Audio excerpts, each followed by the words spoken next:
띠띠빵빵 안녕하세요, 코인드라이버 이진원 전문가입니다. 현재 시간 12월 10일 오후 3시 41분이고요 아이고 3일 만이네요. 너무 죄송하네요. 할 말이 없습니다. 3일 동안 영상은 안 올라왔지만 텔레그램 통해서 전달드린 차트적인 부분까지 현재 그대로 진행 중입니다. 많이 기다리셨다는 거 알고 있고요. 오랜만에 댓글도 좀 읽어드릴게요. 홍정우님 진짜 장 대응에 도움이 너무 많이 됩니다. 항상 양질의 영상 너무 감사합니다. 이런 하락장에서 더욱 멋있어지시네요. 아닙니다. 지금 3일 만에 찍었는데 면목이 없죠. 실시간으로 대응해드린다고 했는데 3일 만에 갑자기 나타나는 것도 실시간 대응은 아니죠. 지금은 사실상 진짜 바쁘긴 하지만 그래도 사실상 사람이 24시간 중에 시간을 내고자 하면 못 내겠어요. 다 핑계입니다. 제가 그냥 안 찍은 게 맞고요. 인정할 건 인정해야죠. 근데 이제 일 영상을 가급적이면 정말 찍으려고는 하는데 이제 조금 편히 찍을게요. 진짜 네, 아무튼 이렇게 뽕딱스님 정말 많이 배워갑니다. 전문가님 항상 감사드립니다. 방구름님 맨날 이렇게 댓글 달아주시는 거 알고 있고요. 진원트레이더님 아침 일찍 영상 감사합니다. 어제 손절쳐서 아침 오르니까 사고 싶어서 또 근질근질. 또 이제 장 오르시고 하니까 또 근질근질 하실 텐데요. 또 영상 후반에 앞으로 제가 바라보고 있는 시황도 전달 드릴게요. 항상 간단 명료 깔끔해요.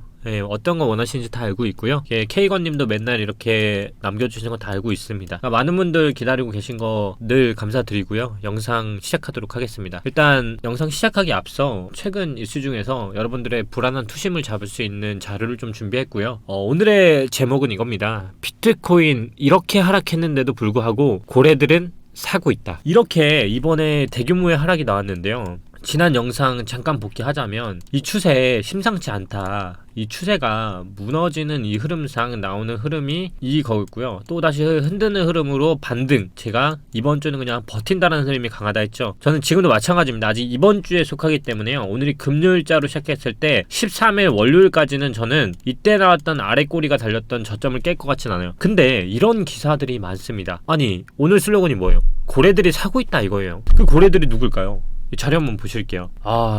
이 뉴스 보시면요 기가 막힙니다. 비트코인 중에서 가장 큰 세 번째 고래 있죠. 이 세 번째 고래가 움직였어요. 그것도 얼마냐면 평균 단가 5만 달러에 1억 4천만 달러치를 매입했어요. 그러니까 총 25억 달러를 투자했다는 뉴스인데요.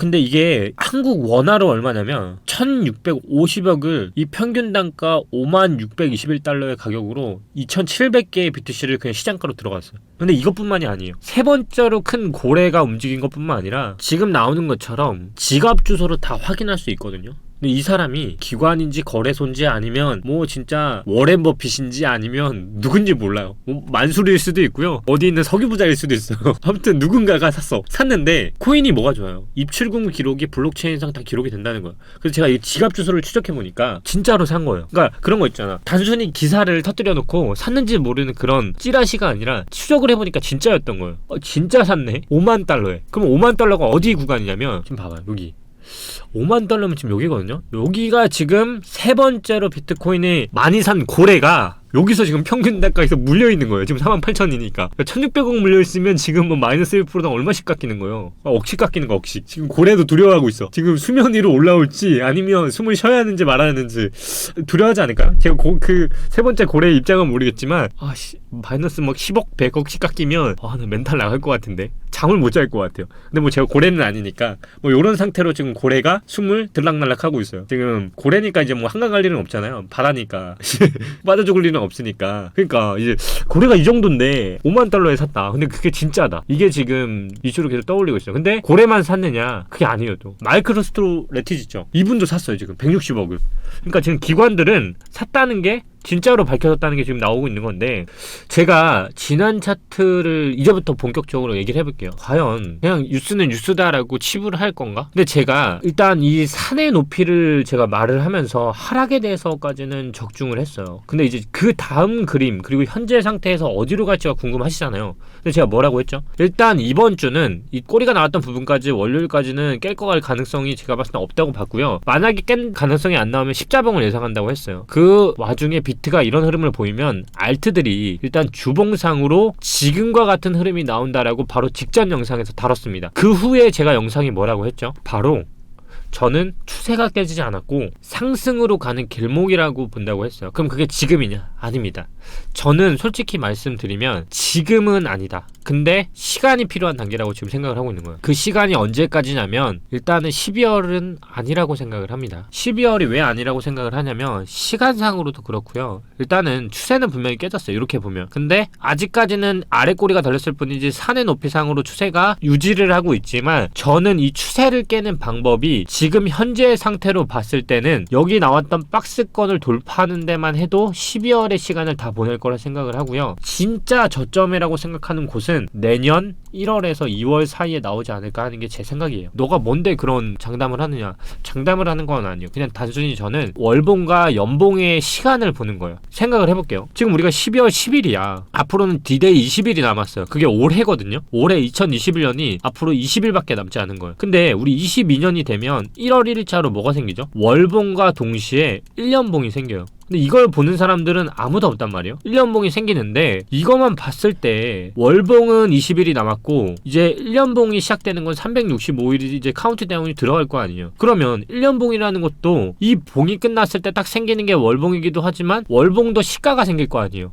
그거를 봤을 때 12월은 솔직히 말하면 그냥 주봉상으로 왔다 갔다 하는 흐름으로 나오되 내년도의 흐름상 반드시 한 번은 반등이 나올 수밖에 없는 구조예요. 그게 이제 1년봉의 위치예요. 왜냐면 1년봉이 계속 1년 동안 하락을 할 가능성보다 보통은 1년봉에 그동안의 2021년도, 20년도, 19년도, 18년도에 처음 1월 1일자 시가를 보면 어떻게 됐을까요? 바로 시가를 두드리고 올랐다가 내렸다가 다시 급등을 하는 흐름이 나왔다는 거예요. 근데 지금 흐름을 보면 추세는 깨지지 않았거든요. 그게 지금 이 추세예요. 보통은 수평 매물대라고 하죠. 지금 이 추세 라인과 이 추세 라인은 당연히 1대1별로 대각선으로 당연히 같아야 돼요. 그 얘기는 지금 나왔던 저항선은 그대로 맞았고 지지를 두드리는 부분이 아직 여기를 건들지 않았어요. 그래서 제가 기존에도 말씀을 드렸던 게 이거를 이렇게 배교를 하고 주봉을 봤을 때 나오는 차트가 결국은 이렇게 차트가 대입이 되는 거예요. 결국 저는 지금 나오는 매물대는 시간을 끌기 위한 12월의 시간이고 진짜 본격적인 저점은 1월에서 2월에 나오는 저점이고 그 후부터는 저는 알트들이 본격적으로 상승을 할 거라고 비트를 감히 생각을 합니다. 그 후 이거를 대입한 상태에서 알트들을 보면요. 예를 들어 지금 켜져 있는 센티넬 프로토콜도 보면 결국 12월의 시간을 이렇게 소모한다는 얘기는 주봉으로 보면 결국 이 박스권 라인에서 12월을 보내고 다시 빠졌다가 하는 구간 있죠. 거기서 급격하게 말아 올려서 전고점을 갱신하는 흐름으로 바로 다이렉트로 갈 가능성이 높다라고 보고 있는 거예요. 왜냐면 기존의 하락과는 다른 형태가 뭐냐면 월봉이 충분히 올라올 정도로 이평선들이 지금 정렬이 되고 있어요. 지금 이평선들이 상단과 하단을 봤을 때 중단이 여기 위치에 있잖아요. 근데 지금 꺾이는 흐름이 이렇게 올리고 있어요. 이렇게 올리고 있는데 지금 다음 달만 되더라도 월봉상 가장 센 이평선이 이렇게 아래서 올라오고 있거든요. 그 얘기는 지금 빠지더라도 줍줍을 할 수 있는 시간이 이제 남았다는 거죠. 그러니까 이거를 봤을 때 현재 이 구간이 완성이 되고 말아 올린다면 사실상 바닥 자체도 크게 보면 외바닥으로 해서 쌍바닥을 만들고 다시 올라갈 수 있는 흐름이 나올 수 있는 거예요. 그리고 결국 매물대가 지금 나왔던 매물대가 이렇게 사실 추세가 만들어져서 다시 한번 터치를 하는 흐름이 나올 수 있는 거죠. 무슨 말인지 아시겠죠? 그러니까 저는 12월은 사실상 주봉상으로 지금과 같이 뭐 오르더라도 다시 빠지는 흐름으로 계속 나올 거라 생각을 해요.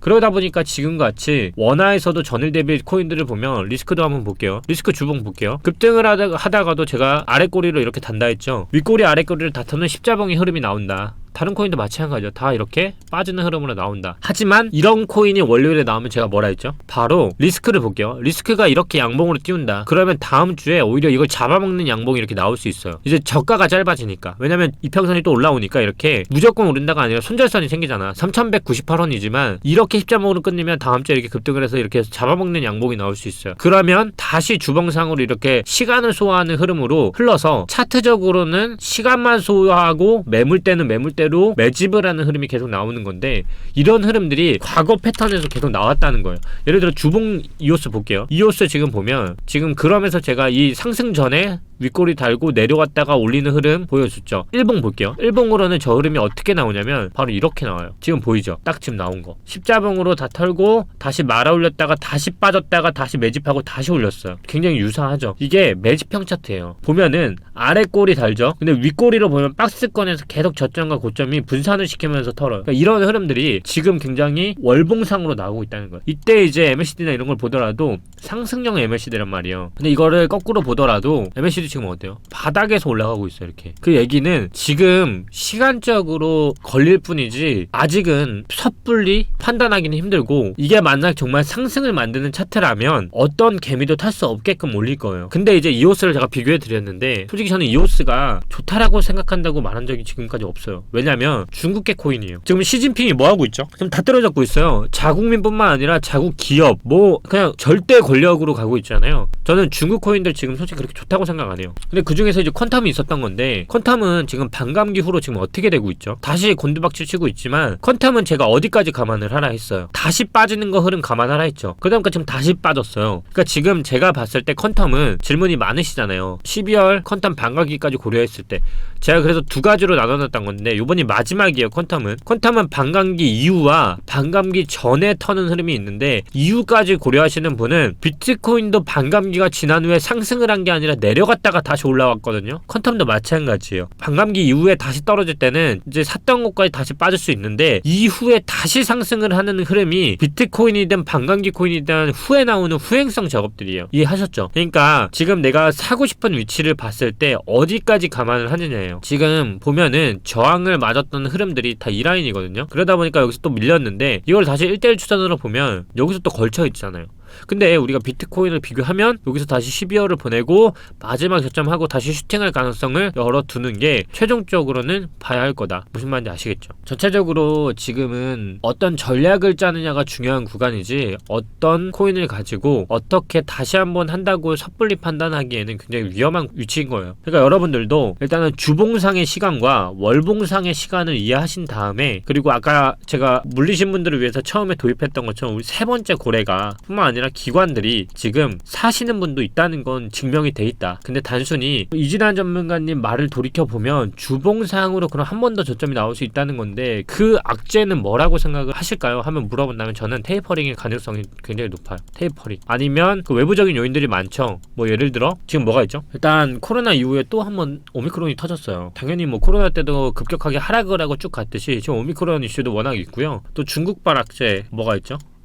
홍다가 지금 부채 상환 능력이 아예 없다는 게 판결이 났기 때문에 여러 가지 이슈들이 있는데, 저는 사실상 중국 거보다 미국적 테이퍼링이 더 큰 이슈로 한번 크게 떨길 것 같아요. 근데 이거 아셔야 돼요. 경제 있죠. 경제 그리고 주식 해보신 분들은 금리 인상할 때 무조건 떨어진다라고 생각하잖아요. 저도 동감하는 바이지만 그럴 때 죽는 분들은 어떤 분들이죠? 대부분 승자하셨어요. 저도 이걸 노리고 있는 거고요. 그래서 현금화를 적절한 시점에서 잘 했던 거고요. 이해하셨죠? 자, 오늘 여러 가지 정말 복합적으로 한번 다 다뤄봤습니다. 다시 한번 말씀드리지만 3일 만에 찾아와서 정말 죄송하고요. 오늘 이렇게 비트코인 그리고 알트의 무빙 한번 전체적으로 알아봤고, 내가 어떤 전략으로, 그리고 박스권에 대한 이해, 12월에 저점이 깨지지 않는다면 나는 박스권 안에서 어떤 매매를 할 수 있을지 전략 짜보시고요. 뭐 이런 거 제가 오늘 한 영상 정리해서 댓글을 또 남겨주시는 분도 있을 거란 말이에요. 고정 댓글로 올려드릴 테니까 한번 여러 가지 짜보신 다음에 한번 서로서로 의견 나눠보면 좋을 것 같습니다. 제가 영상이 늦더라도 텔레그램에서 계속 남겨드리고 있으니까요. 텔레그램 궁금해하시는 분이 많아서 제가 일단 텔레그램 주소 댓글에 남겨드릴게요. 근데 텔레그램은 선물 관련 영상이니까 그냥 참고만 하시고요. 선물하시는 건 강제하는 거 아니니까 절대 위험합니다. 아시겠죠? 오늘도 이렇게 마무리하겠습니다. 오늘도 이진환 전문가였습니다. 마지막으로 구독, 좋아요 잊지 않으셨죠? 감사합니다.